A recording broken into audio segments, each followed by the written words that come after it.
Assalamu alaikum, hello and namaste. Welcome to another inspiring episode 148 of the Limelight. I'm your host Fareen here. I'm a podcast coach, voice coach, and also an author. I have written a book called Before You Chew That Gum 11 Things to Know Before You Get Married for South Asian Men and Women, and it's available on amazon.in, also in US and UK. Well, today on the hot seat, we have the founder and managing trustee at Sarvamangla Trust and the vice president at JCI Mangalore. So, listeners, please welcome our guest, Swarna Pai. Hello, Swarna. How are you doing today? Yeah, I'm good. How are you? I'm good. And it's a Yeah, pleasure to have you on my podcast. thank you. Okay, so Anna, before we go ahead and know more things about you and what you do, tell our Hmm. listeners about yourself.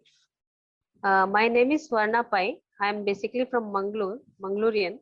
So, my right now, I'm running one trust for disabled people because I am a disabled, totally visually challenged person.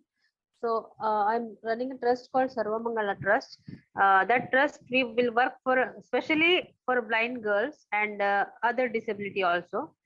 So right now I have 50 candidates who I prepared for a banking exam and all government exams.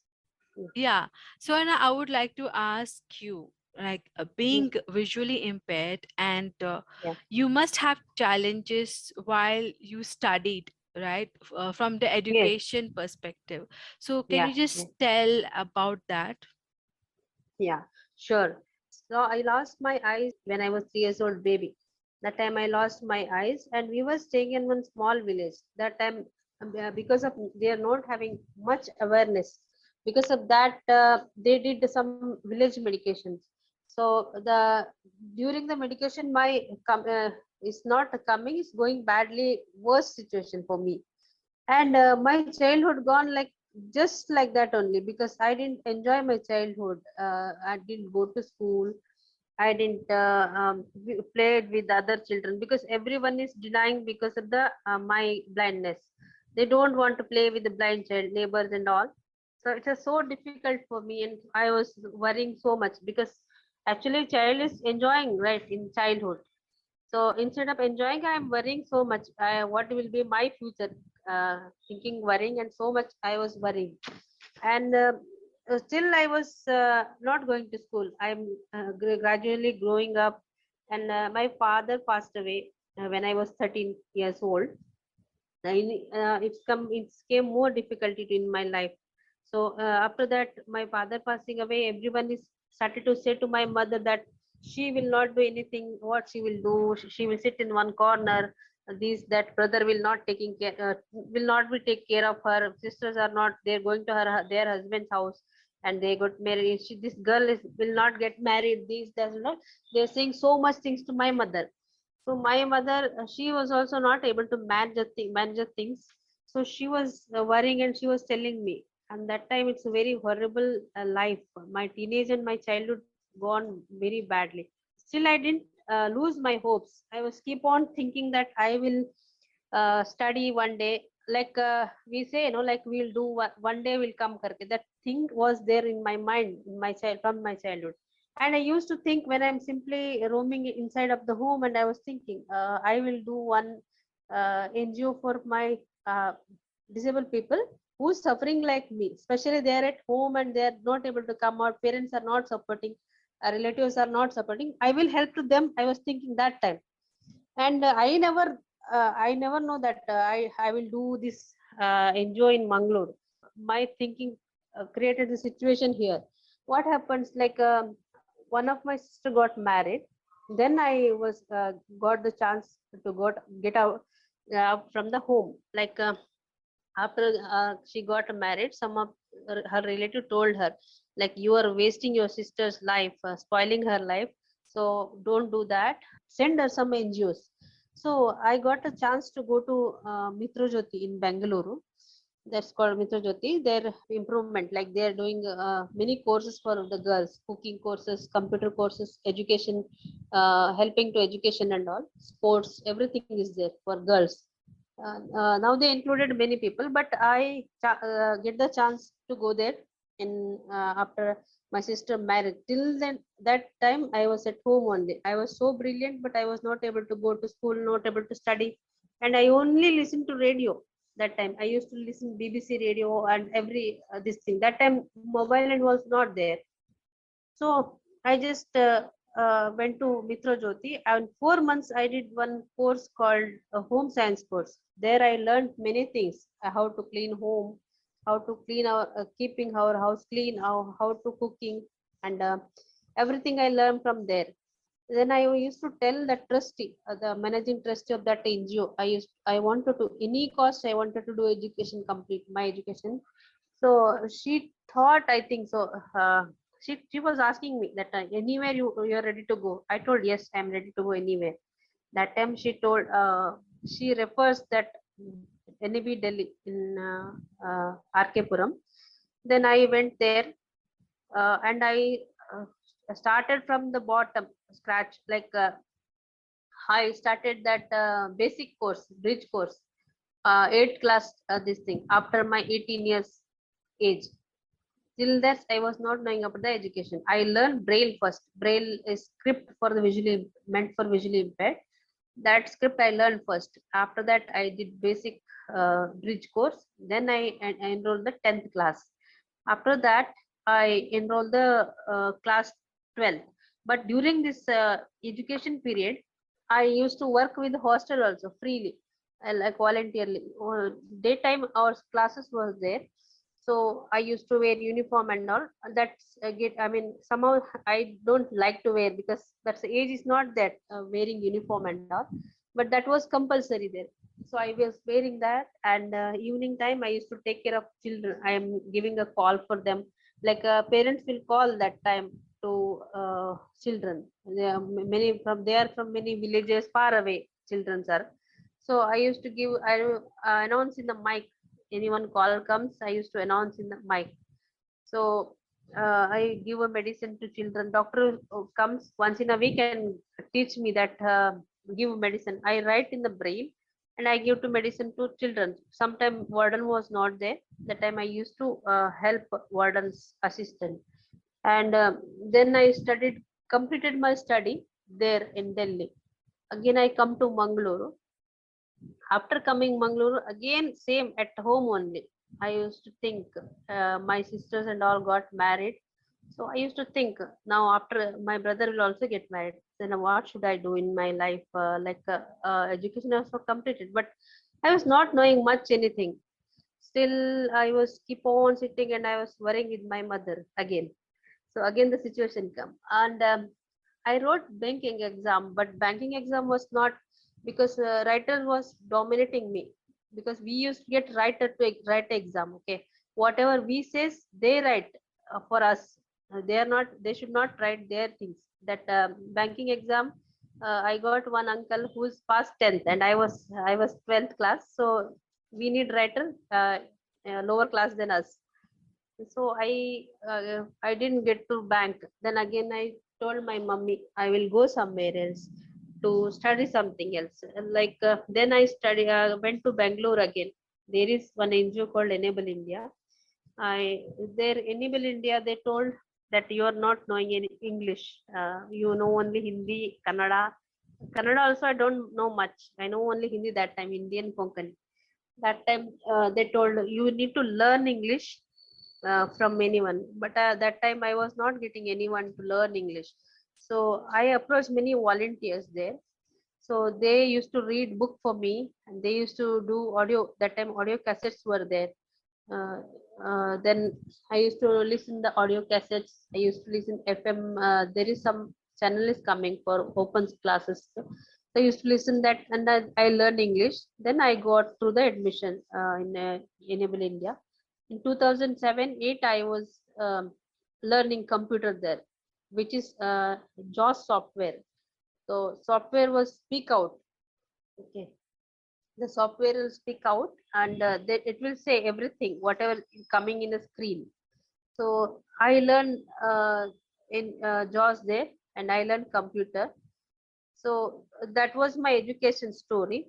And recently I completed my diploma in Roshni Nilaya, in counseling.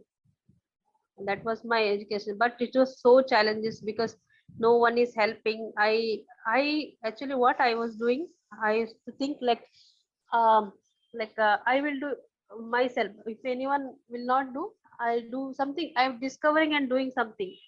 I used to practice more and more English, braille, everything, because it's not childhood education, no, so it's so difficult for me to remember and all. So that was my study story. Your your story, your journey is totally incredible, Swarna, because you have not given up. You said whatever you wanted to do, you have achieved it. That is one strong point about you. You didn't allow your disabilities to rule you, and you did what normal people do, and you went for education. You are working, you are running a successful NGO and changing so Yeah, many lives. And yeah. I know I am honored that I'm talking to you, taking your story, and I'm going to give out to the world. So Thank you. you are a Yeah, total inspiration. Hats off to you, dear. thank you, thank you. Now, tell me, you also Yeah, mentioned that once you finish your studies, you joined uh, a, a call center, right? yeah, yeah. Yeah. What happens?